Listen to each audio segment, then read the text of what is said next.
حضور تک میری خواہش پہنچا کے آؤ، پھر بتاؤ میرے آقا کیا کہتے ہیں۔ وہ خاتمہ حضور کے پاس آئی اور عرض کی مصطفیٰ 25 سال آپ کی عمر ہے، آپ جوان ہیں، نکاح کیوں نہیں کر لیتے؟ میرے آقا نے فرمایا کہ میرے پاس مال و دولت نہیں ہے، نکاح کی گنجائش نہیں ہے، ہوگی تو میں انشاءاللہ ضرور نکاح کروں گا۔ اس وقت اس خاتمہ نے کہا اگر آپ کو کوئی اچھے اخلاق والی، اچھے کردار والی، اچھی شہرت والی، مالدار خاتون کا رشتہ مل جائے تو کیا خیال ہے آپ کا؟ مصطفیٰ نے کہا اگر کوئی اچھے اخلاق والی، اچھے کردار والی ہو تو مجھے کیا انکار ہو سکتا ہے؟ اس نے کہا پھر سیدہ خدیجہ آپ کے ساتھ نکاح کرنے کی رضامندی ظاہر کریں۔ مصطفیٰ نے فرمایا میں ان کے اخلاق کے بارے میں نے سنا ہے، پر یہ فیصلہ میں اکیلا نہیں کروں گا، مجھے اپنے چچا ابو طالب سے مشورہ کرنے دیں۔ نوجوان یہ نکاح کے معاملات بڑوں کو کرنے دیا کرو، تیرے ماں باپ کبھی تیرے لیے برا فیصلہ نہیں کریں گے، وہ خود نقصان برداشت کر لیتی ہیں، اولاد کو کبھی نقصان نہیں ہونے دیں۔ آج کا نوجوان سمجھتا ہے کہ میں جو کر رہا ہوں ٹھیک کر رہا ہوں، میں نے سروے پڑھا ہے 90% لو میرج کرنے والے نوجوان بعد میں پچھتا رہے ہوتے ہیں، اور ارینج میرج جو ماں باپ کرتے ہیں 90% وہ کامیاب ہوتی ہیں۔ شاد و معذر ہو سکتا ہے کوئی نہ بھی ہو تو اس طرح کے حالات بن جاتے ہیں۔ اکثر میں نے دیکھا ہے جن کے رشتے ماں باپ نے طے کیے وہ خوشحال زندگی گزارتے ہیں، جن پہ ماں باپ راضی ہوتے ہیں اللہ راضی ہوتا ہے، اور جو ماں باپ کو ناراض کے بھاگ کے شادیاں کرتے ہیں پھر وہ ساری عمر منہ چھپاتے اور بھاگتے رہتے ہیں۔ اس لیے یہ فیصلے ماں باپ کو کرنے دیا کرو، اور ماں باپ کو بھی چاہیے رشتہ کرنے سے پہلے زبردستی نہ کیا کریں، بچوں کی رائے اور مرضی معلوم کر لیا۔ ادھر بیٹا باپ کی مرضی پہ اپنی مرضی چھوڑ دے، ادھر باپ بیٹے سے مرضی پوچھ لے گا تو دونوں کے لیے معاملہ آسان ہو جائے گا۔ فرمایا میں اپنے چچا ابو طالب سے مشورہ کروں گا۔ چچا سے مشورہ کیا، انہوں نے کہا مجھے کیا انکار ہو سکتا ہے، اتنا اچھا رشتہ مل رہا ہے، بڑے بڑے قریشی، بڑے بڑے سردار خواہش مند تھے، یہ اللہ کا ہمارے اوپر خاص کرم ہے۔ اس خادمہ کو کہا ٹھیک ہے جی آپ اپنی سیدہ کو جا کے بتا دیں حضور اس پہ راضی ہیں۔ اب سیدہ خدیجہ نے حضرت ابو طالب کو بلایا اور بلا کے کہا اگرچہ وہ خود، اب اگلی بات دیکھو، حضرت خدیجہ خود مختار ہیں، اپنا تجارت کرتی ہیں، مال بھی ہے، دولت بھی ہے، باپ فوت ہو چکا ہے، لیکن حضرت ابو طالب کو بلا کے کیا کہا کہ میں بھی راضی ہوں، مصطفیٰ بھی راضی ہے، آپ جائیں میرے چچا کے پاس، ان سے جا کے میرا رشتہ مانگیں۔ آج ہم تو کہتے ہیں میاں بیوی راضی تو کی کرے قاضی، یہ بات نہیں ہے، بڑوں سے مشورہ لیا کریں، اس لیے کہ بڑے زندگی گزاری ہوتی ہے، انہوں نے تجربات ہوتی ہیں، وہ جو فیصلہ بھی کریں گے تمہارے حق میں اچھا کرے گا۔ اگرچہ سیدہ خود مختار ہے، لیکن کیا کہا حضرت ابو طالب سے میرے چچا عمر بن اسد آپ ان کے پاس جائیں، ان سے میرے رشتے کی بات کریں۔ حضرت ابو طالب ان کے پاس گئے، دونوں نے مشورہ کیا، رضامندی ظاہر کر دی، نکاح کا وقت مقرر ہو گیا۔ اب یہ مصطفیٰ کا نکاح ہو رہا ہے۔ ہمارے یہاں تو نکاح سے پہلے کتنی اونٹ پٹانگ رسمیں ہم کرتے ہیں، اور ان رسموں کو دیکھیے تو کلیجہ منہ کو آتا ہے۔ ایک غریب بندہ کس طرح سروائیو کرے گا؟ اگر ہم اپنی شادیوں اور فوجیوں کو درست کر لیں آدھے معاملات ہمارے سمجھ سکتے ہیں۔ اب نکاح کی تاریخ مقرر ہو گئی، پورا مکہ وہاں پہ جمع ہو گیا۔ یہ منگنی ہوتی ہے۔ منگنی کیا ہے؟ منگنی ایک وعدہ ہے کہ ہم اپنی بچی کا نکاح تیرے ساتھ کریں گے، بچی والے بچے کے ساتھ وعدہ کرتے ہیں، بس اتنا سا کام ہے۔ اور ہم منگنی کے اوپر کیا کرتے ہیں؟ جتنا خرچ شادی پہ ہوتا ہے اتنا منگنی پہ ہو رہا ہے۔ منگنی کے موقع پر 10 15 20 50 بندے آ رہے ہیں، پورے کھانے کا انتظام کیا جا رہا ہے، اور اس طرح کا فنکشن کیا جا رہا ہے جس طرح نکاح کے موقع پہ کیا جاتا ہے۔ دوستوں منگنی اور نکاح میں فرق رکھا تھا۔ منگنی کا مطلب کیا؟ صرف بات چیت کرنا، وعدہ بعید کرنا، اور ہمارے یہاں کتنا غلط رواج ہے کہ بچی کے گھر وہ منگنی کے لیے آتے ہیں۔ اب 10 بندے آئے، 20 بندے آئے، جتنے بندے بھی آئے ہر ایک کو سوٹ لے کے دینا بچی والوں کی ذمہ داری۔ صورت کی کہانی ہے تو اور کیا؟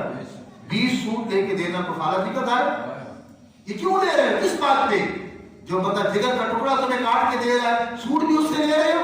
شرم آنی چاہیے ہمیں، بچے والوں کو اس طرح کے کام کرتے ہیں۔ اچھا جب منگنی پہ آئے پھر بھی سوٹ دینے ہیں، دن مقرر کرنے کے لیے پھر بھی سوٹ دینے۔ بچی والے کا باپ پر کیا قصور ہے کہ بچی کا باپ ہے؟